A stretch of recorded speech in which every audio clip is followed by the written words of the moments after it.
Welcome to the TC Dojo from Single Sourcing Solutions. The TC Dojo is a TechCom community driven by you. Tell us what you want to learn. We choose the topics, you choose the topics, what am I saying? We find the experts. In the dojo session today, we are lucky to have Chris Hester as our visiting dojo master. As principal of Red Desk Studio, Chris provides consulting and training in content strategy, content management, governance, training, and many other subjects. She's been active for STC at the international level, having been integral to the STC Summit Conference organization and programs for several years.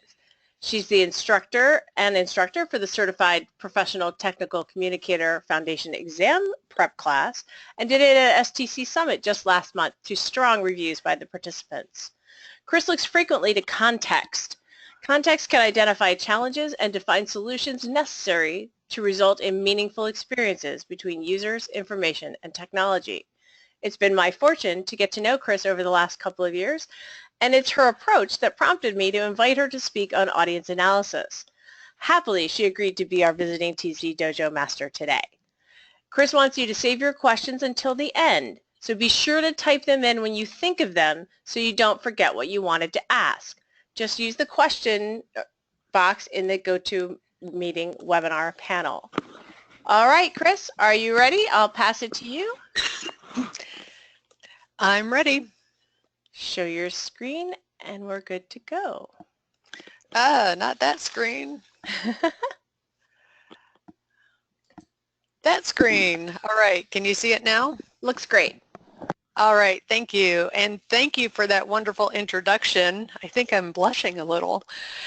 So, yes, today we're going to talk about who are you? I really want to know.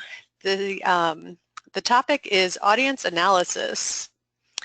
But first, who am I? I don't really feel the need to go over this. Liz did such an awesome introduction. I do have my own business doing consulting on content strategy, marketing and research, tech writing. I've been involved in STC for quite a while, and as Liz mentioned, I'm a certified professional technical communicator, accredited trainer.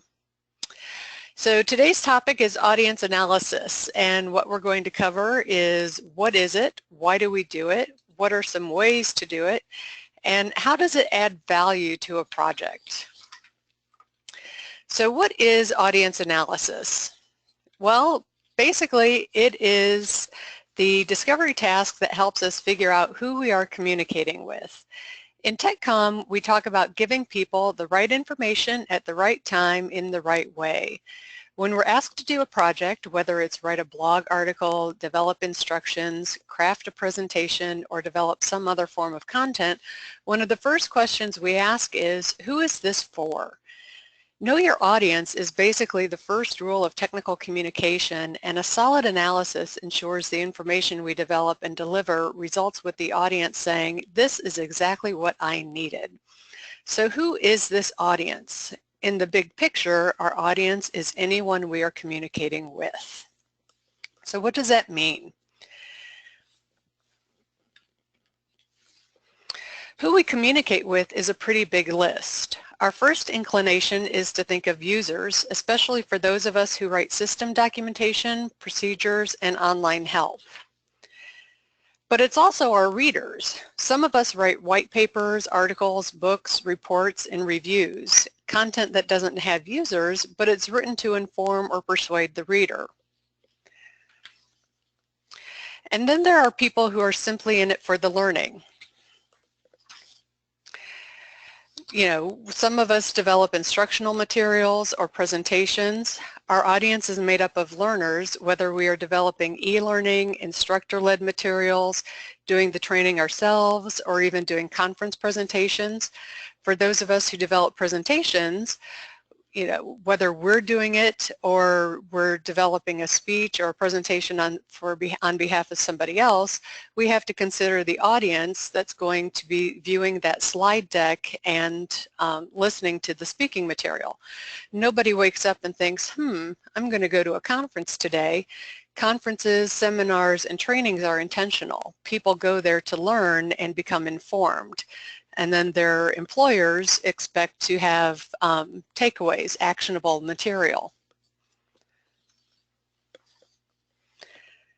And then there are also listeners. Consider podcasts. The best podcasters are the ones who think about their audience and who they are, their industries, and what they want to learn, and perhaps even the guests they want to learn from.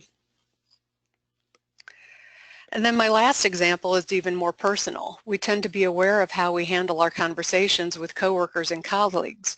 Whether you call it strategic or mindful, there's still a bit of audience analysis going on.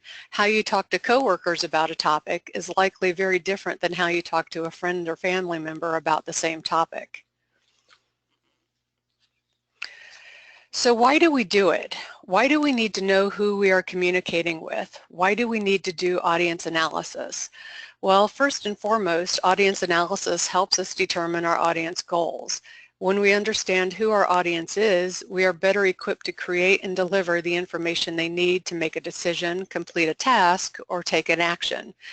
We get to know our audience by asking a lot of questions, and I mean a lot of questions. So the simple approach is to start with the 5 W's. I find myself going back to the basics more and more these days, and the 5 W's are a pretty simple approach to getting any project started. It's something that clients really understand: who, what, when, where, and why. Work well when you're just starting to get to know a project, but it also works well for audience analysis. In a pinch, you can use these 5 questions as a quick assessment, whether it's with a client, a subject matter expert, your manager, pretty much anyone to help you determine an initial audience for your project. Who am I communicating with? What is the desired outcome or goal? Why do they need the information? When do they need it? And where do they need it? The nice thing is the 5 W's are scalable. You can take each one and look for as much detail as you need to.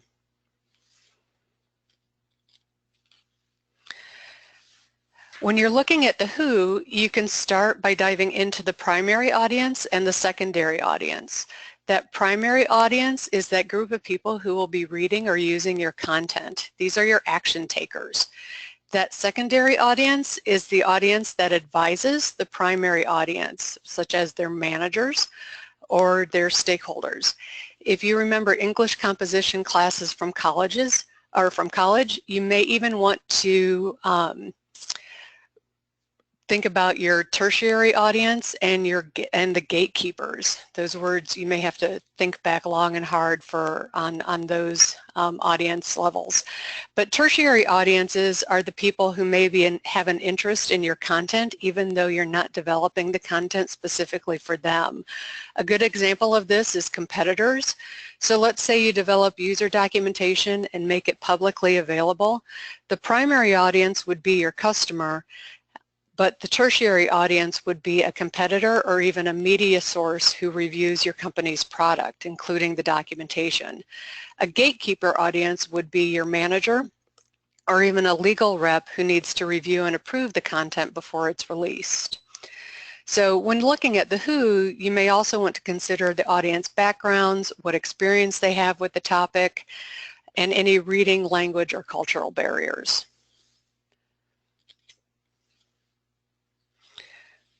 When assessing the outcomes or goal, you can look at things like the audience's current knowledge and skill levels. You can also ask about any knowledge or skill gaps. What do they know and what do they need to know? What can they do or not do? What might you need to provide them with? What challenges they might have in using, reading, or accessing the content you provide? And what expectations do they have of the content?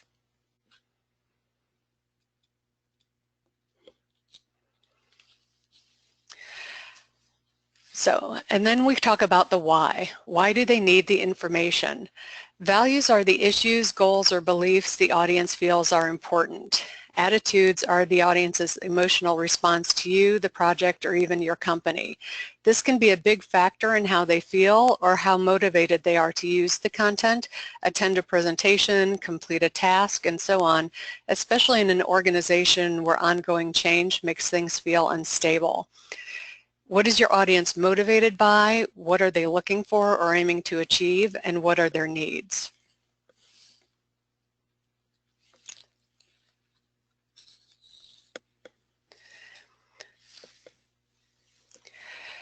So, and then we can think about the when. Audience analysis is a great time to ask a lot of questions related to time. How quickly do they want the content? When do they need it? What is the project timeline going to be? Is it content that they need only once, or are they going to need it, say, in content drips? Will it be delivered in a streaming fashion? How much content is needed? Is it going to be, how much time is available for the audience to use or read the content, and how quickly do they need it? The timeline will help you determine the user's timeline will help you determine your development timeline.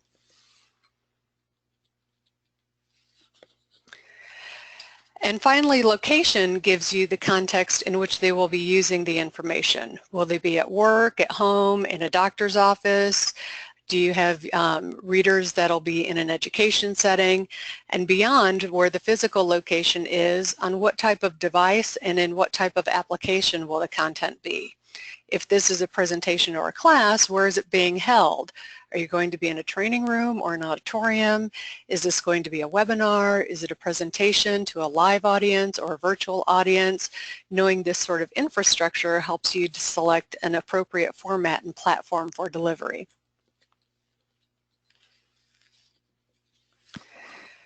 So now that we have an idea of all the different types of information to look for, where or how can we do this audience analysis?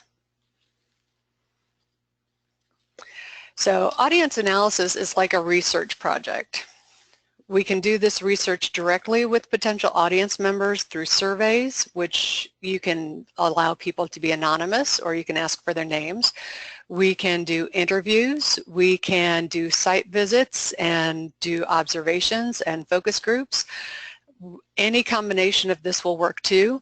For example, a few months ago, I went on a site visit to do observations, and that included both user interviews, and then I followed up with surveys. Now, I've also been in situations where I haven't had access to users, and I know a lot of people say, you know, my boss won't let me talk to users, my client won't let me have access to users.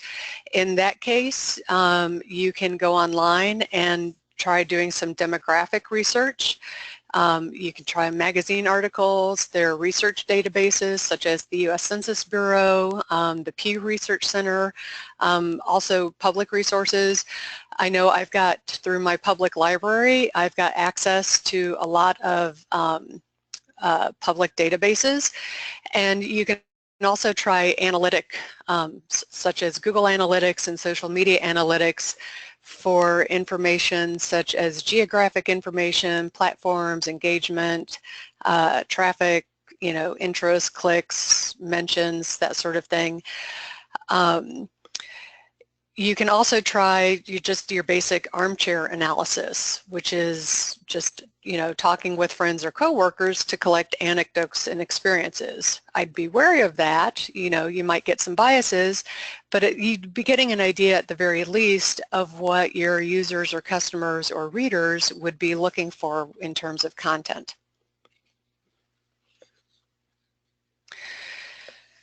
So depending on the information you want to collect and who you're talking to, you can use a matrix. I love spreadsheets, I love Excel, so I would probably develop something like this to collect my information, try to develop, you know, try to track who's a primary audience member, who's a secondary audience member, what their needs are, their background, what their knowledge level is, and then as I collect the information, the spreadsheet would make it easier to synthesize the data as I go along.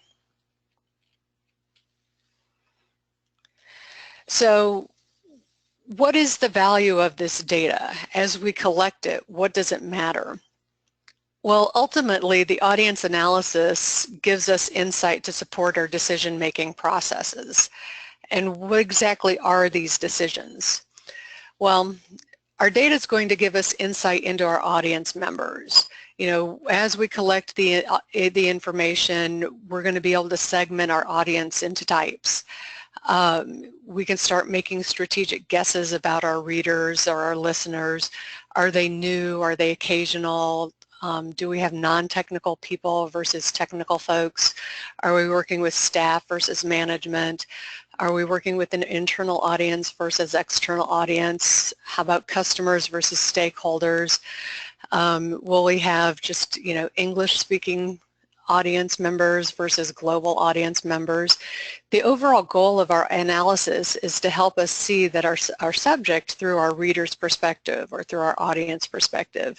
When we know who they are, we can make better decisions about the document. These decisions, our content decisions, are going to be based around information architecture, our accessibility decisions. Do we need to provide background information or reference information? How technical do we need to get? If we have new users, do we need to provide lots of examples and even tutorials? What is our delivery format going to be? And even it can come down to our design and our layout decisions. Our delivery decisions can be based on, our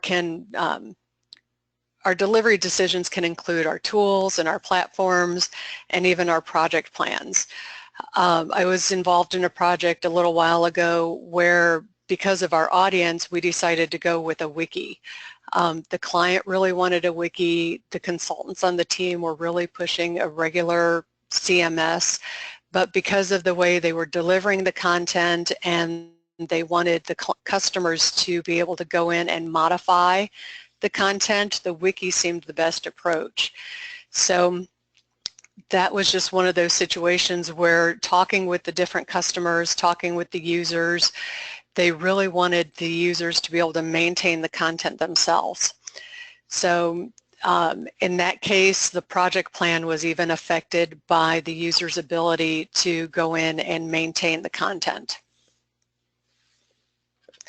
So to summarize, audience analysis helps us figure out who we are communicating with, what their needs are, what their goals are, what their backgrounds are, the whole, end-to-end profile of the audience. It helps us understand their needs, their motivations, their goals. Audience analysis, the methods for audience analysis range from the informal to the formal, and ultimately we gain insight that supports our decision-making processes around content and delivery. And now I'll take questions if there are any. All right, thanks, Chris. While you guys type in your questions, this is your chance. Let me tell you what's coming up. All right. Coming up soon in 2 weeks is the next Mastermind series for technical communications, general topics. This group is a member-driven discussion group monthly meeting where attendees present their specific challenges on topics on their mind in a confidential, supportive environment. Mastermind groups have been cited in Forbes as being extremely valuable. We have 2 going on right now. One is everything TechCom, data to the specifics of cross-referencing, and the other is focused on products on AgriText and Windchill. We do have one also for independent business owners, but it's a slightly different focus. It's a collaborative peer-to-peer environment where everyone lends their experience to each other, and it's been really amazing to participate in. You can sign up at the TC Dojo website.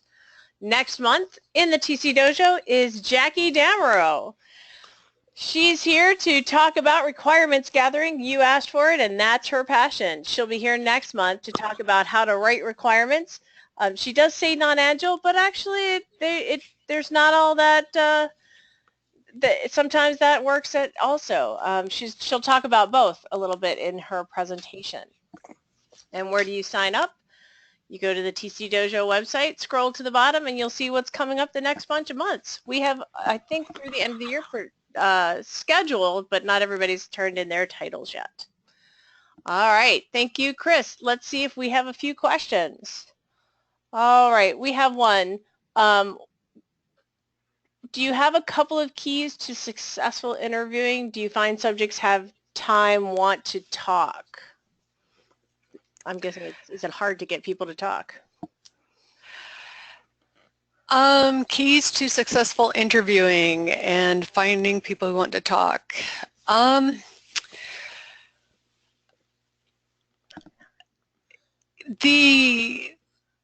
the last couple interviews that I went on, it was a project that the customer was implementing, and it was an application that was long overdue. So people were already very excited about it, and so there was no need to sell them on the benefits. But with that in mind, asking people, how do I want to say this? When you're talking with people about, you know, the content, let's say you're talking about user documentation and what do you need and what can we deliver and what would you use this for, people start to get nervous in terms of, wow, if you're bringing in an application that's going to replace me or it's going to automate what I do, they start getting nervous about their jobs.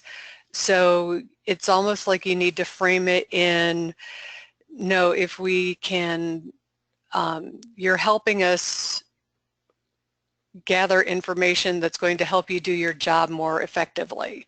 We're not bringing in something to replace your work, you're actually helping us. So the way to get information out of people is to sell how they're helping you, not how you're helping them. Excellent answer. Have you ever had a surprise when doing analysis, found something you didn't expect?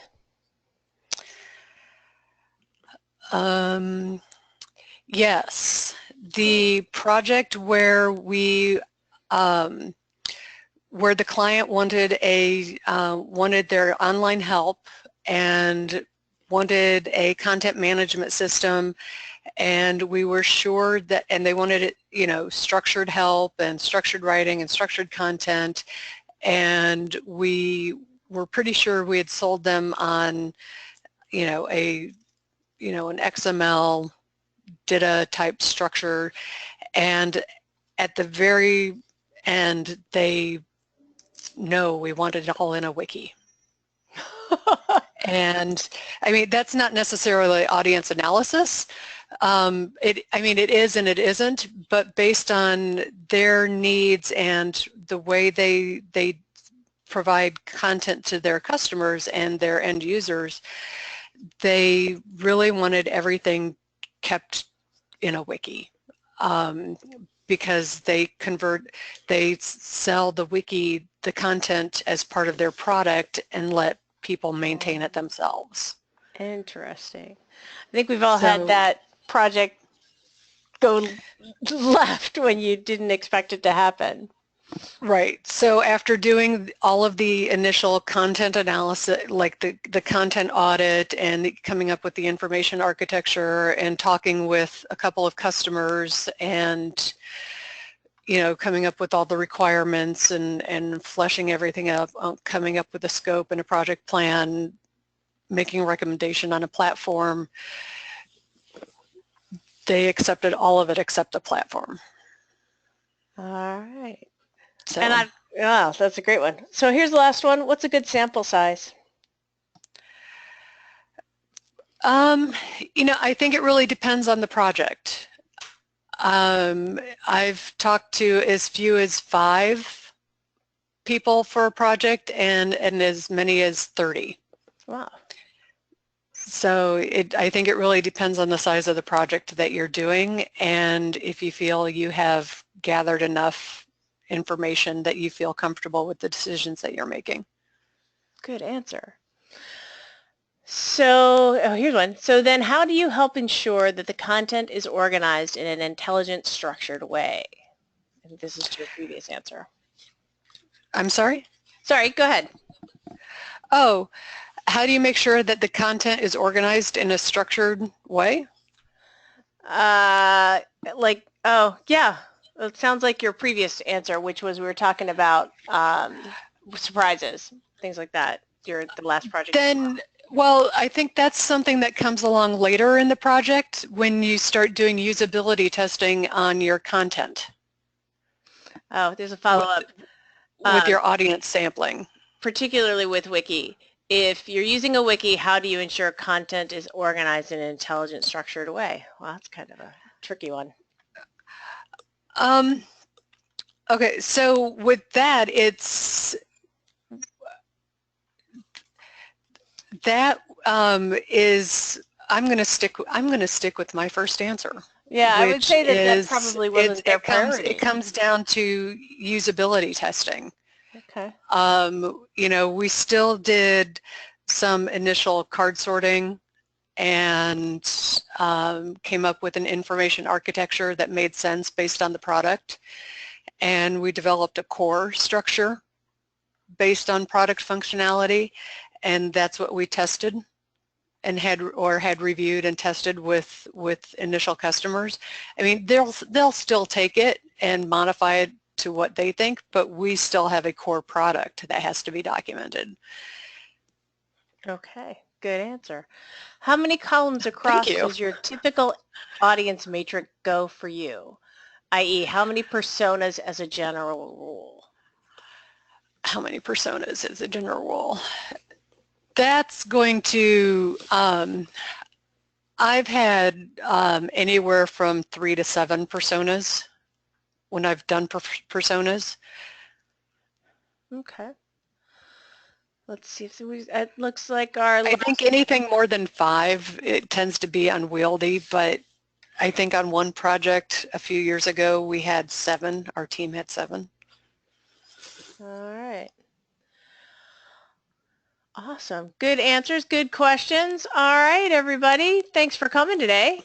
And Chris, thanks for such a great presentation. You've made us all dangerous, at least, if nothing else, and we've got some place to start and a way to get going. That's excellent. Well, it was a pleasure being with all of you today. All right. All right, everybody. Thank you. And they said thank you. Yay.